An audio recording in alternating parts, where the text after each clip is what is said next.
Okay, now for questions 11 through 17. The first part is to explain a physical or chemical change.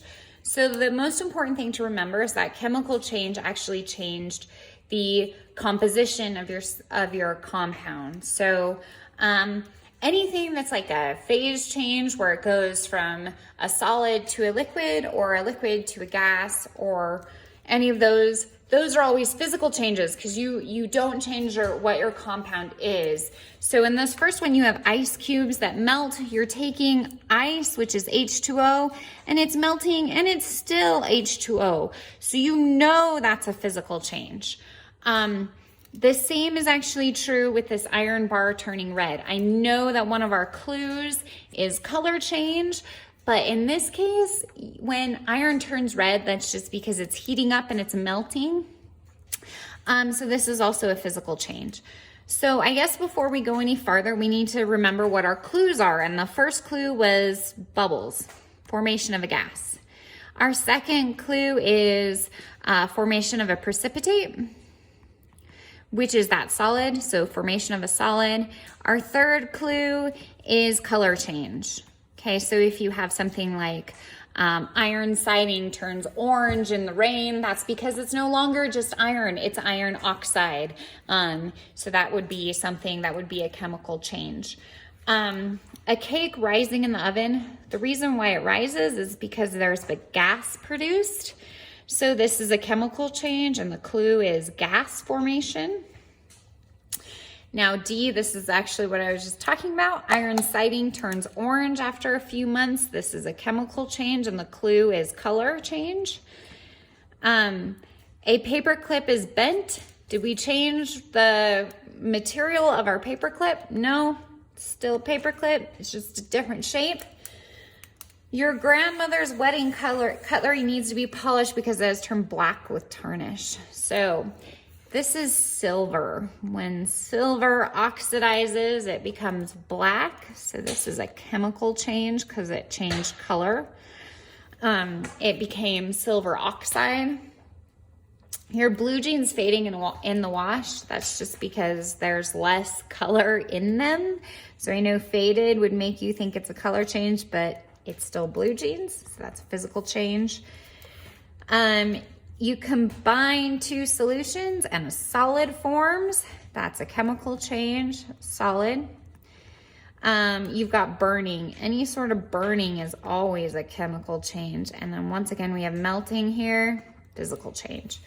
So burning is actually gas production, the production of CO2. So that would be how we kind of broke down the chemical and physical changes. You want to make sure that anytime you have a chemical change, that it really is some new substance forming. It's not like ice cubes melting, even though it looks completely different, it's still H2O molecules. On number 12, we have a problem to solve dealing with temperature, volume, and pressure. So we know we're going to use our combined gas law that says the pressure and volume and the temperature at the beginning is equal to the pressure, volume, and temperature at the end.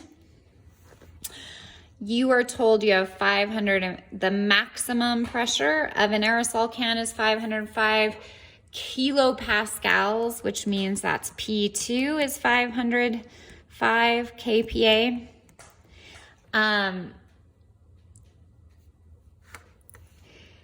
If that's the maximum pressure, that's the pressure we're finding if it explodes. If the can starts with a pressure of 395 kPa, so our initial pressure is 395 kilopascals, and it's at a room temperature of 22 degrees Celsius. Now we always have to put our temperature into Kelvin. So 273 plus 22 is 295 Kelvin. And it's asking you at what temperature our can will explode. So we're looking for T2. The other thing to remember is this is a can, so does our volume of our gas change? It does not. So we can get rid of volume, which leaves us with pressure and temperature at the beginning is equal to pressure and temperature at the end.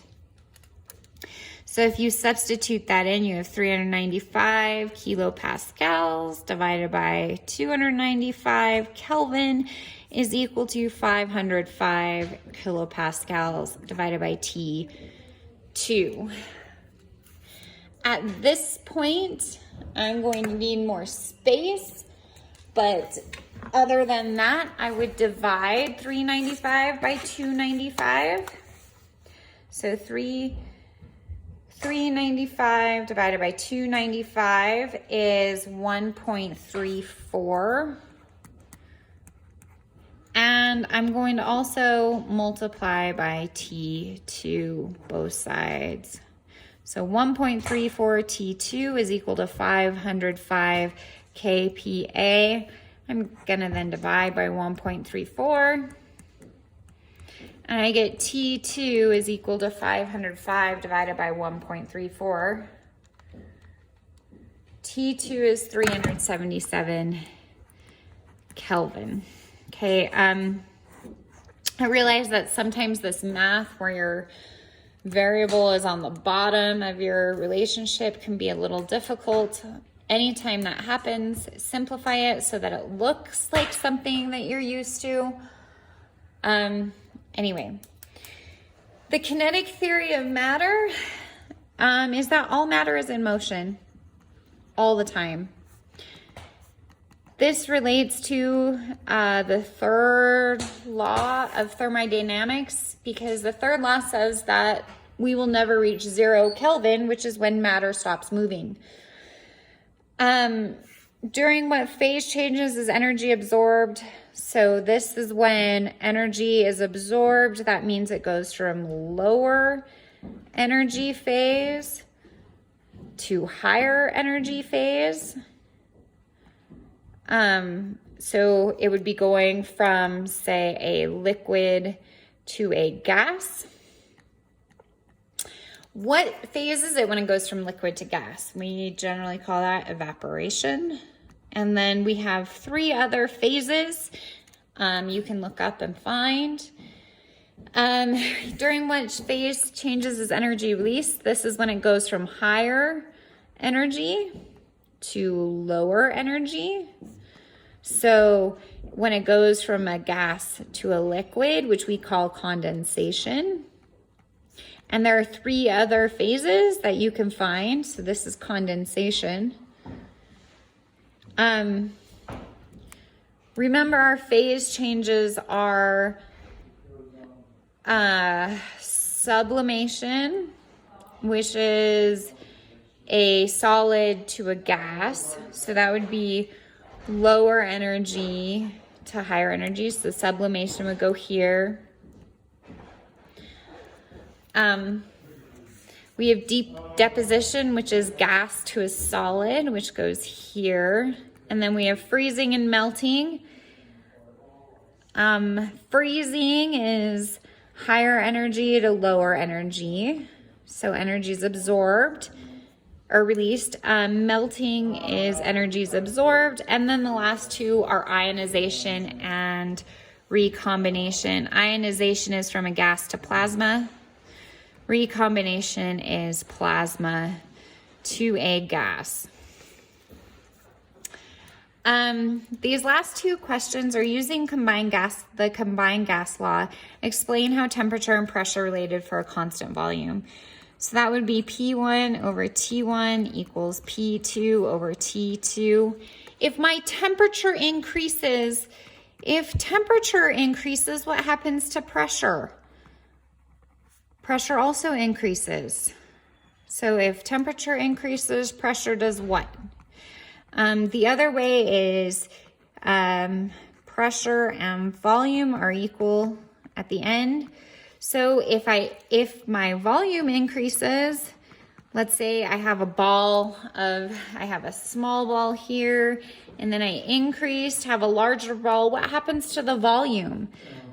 or the pressure. So if my volume increases, pressure decreases. Okay, make sure that you finish this test and figure out